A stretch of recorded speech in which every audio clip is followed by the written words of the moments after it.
परमात्मा की लाठी में आवाज नहीं होती।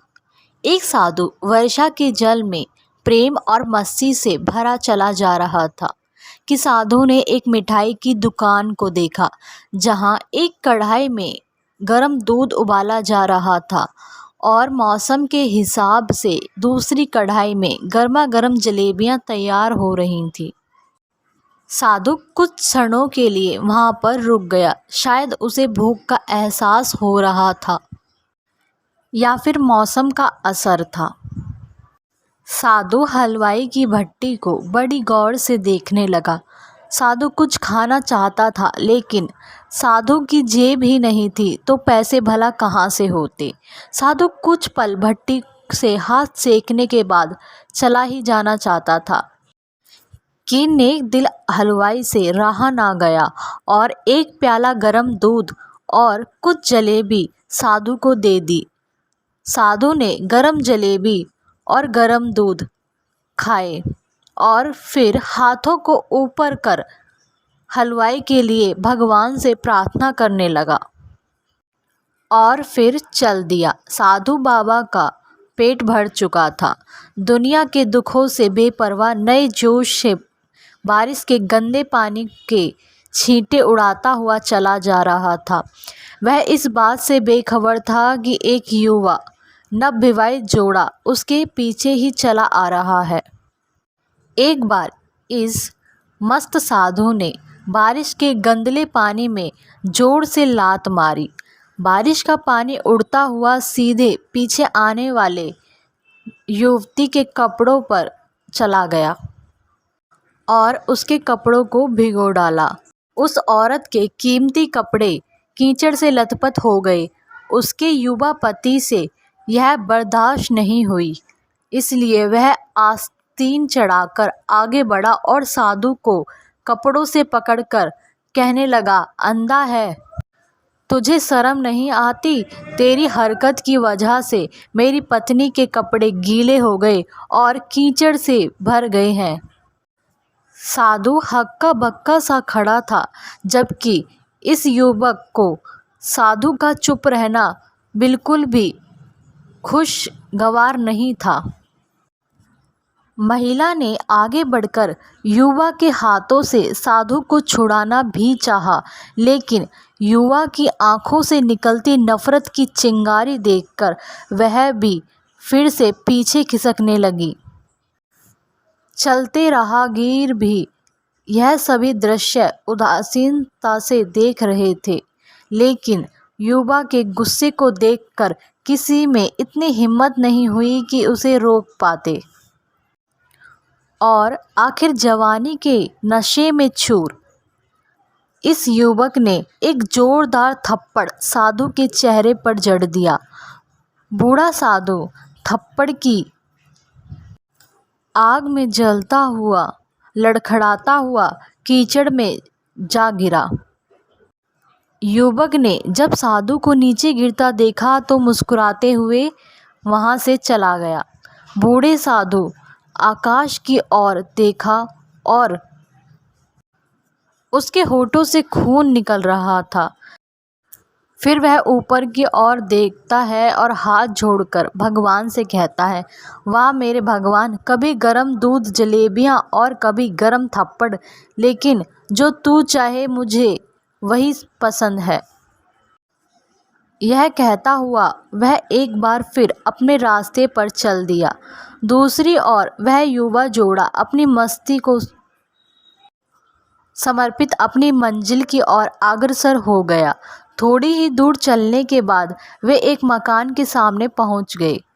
वह अपने घर पहुंच गए थे।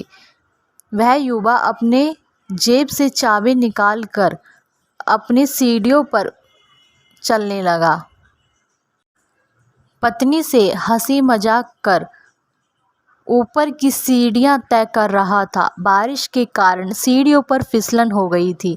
अचानक युवा का पैर फिसल गया और वह सीढ़ियों से नीचे गिर गया।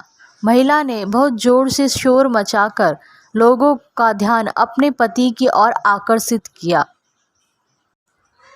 जिसकी वजह से बहुत सारे लोग युवा की और लपके। लेकिन अब देर हो चुकी थी। युवक का सिर फट गया था और कुछ ही देर में ज़्यादा खून बहने की वजह से उसकी मौत हो चुकी थी। कुछ लोगों ने दूर से आते साधु बाबा को देखा तो आपस में कानाफूसी होने लगी कि निश्चित रूप से इस साधु बाबा ने ही थप्पड़ खाकर युवा को श्राप दिया होगा, अन्यथा ऐसे नौजवान युवक का केवल सीढ़ियों से गिरकर मर जाना बड़े अचंभे की बात है। कुछ मनचले युवकों ने यह बात सुनकर साधु बाबा को घेर लिया। एक युवा कहने लगा कि आप कैसे भगवान के भक्त हैं जो केवल एक थप्पड़ के कारण युवा को श्राप दे दिया। भगवान के भक्तों में रोष व गुस्सा हरगिज नहीं होता। आपको जरा भी असुविधा पर धैर्य ना रख सके। कैसे भगत हैं आप? साधु बाबा कहने लगे, भगवान की कसम मैंने इस युवा को कोई श्राप नहीं दिया। तो वह युवक बोले, अगर आपने श्राप नहीं दिया तो ऐसा नौजवान युवा सीढ़ियों से गिरकर कैसे मर गया? तब साधु बाबा ने दर्शकों से एक अनोखी सवाल किया, आप में से कोई इस घटना का चश्मदीद गवाह मौजूद है? तो एक युवक ने आगे बढ़कर कहा, हाँ, मैं इस सब घटना का चश्मदीद गवाह हूँ। साधु ने अगला सवाल किया, मेरे कदमों से जो कीचड़ उछला था, क्या उसने युवा के कपड़ों को दागी किया था? तो युवा बोला, नहीं, लेकिन महिला के कपड़े जरूर खराब हुए थे। साधु ने युवक की बाहों थामते हुए पूछा, फिर युवक ने मुझे क्यों मारा? युवा कहने लगा, क्योंकि वह युवा इस महिला का प्रेमी था और यह बर्दाश्त नहीं कर सका कि कोई दूसरा उसकी प्रेमिका के कपड़ों को गंदा करे, इसलिए उस युवक ने आपको मारा। युवा की बात सुनकर साधु बाबा ने एक जोर का ठहाका बुलंद किया और यह कहता हुआ वहाँ से विदा हो गया, तो भगवान की कसम मैंने श्राप कभी नहीं दिया किसी को भी।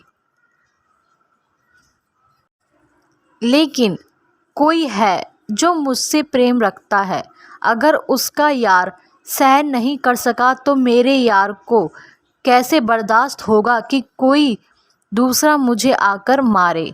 और वह इतना शक्तिशाली है कि दुनिया का बड़े से बड़ा राजा भी उसकी लाठी से डरता है। उस परमात्मा की लाठी दिखती नहीं और आवाज़ भी नहीं करती, लेकिन जब पड़ती है तो बहुत ज़ोर से पड़ती है। दोस्तों, हमारे कर्म ही हमें उसकी लाठी से बचाते हैं। बस कर्म अच्छे होने चाहिए। दोस्तों, आपको यह वीडियो कैसी लगी कमेंट बॉक्स में बताएं। वीडियो को लाइक एंड चैनल को सब्सक्राइब ज़रूर करें। धन्यवाद।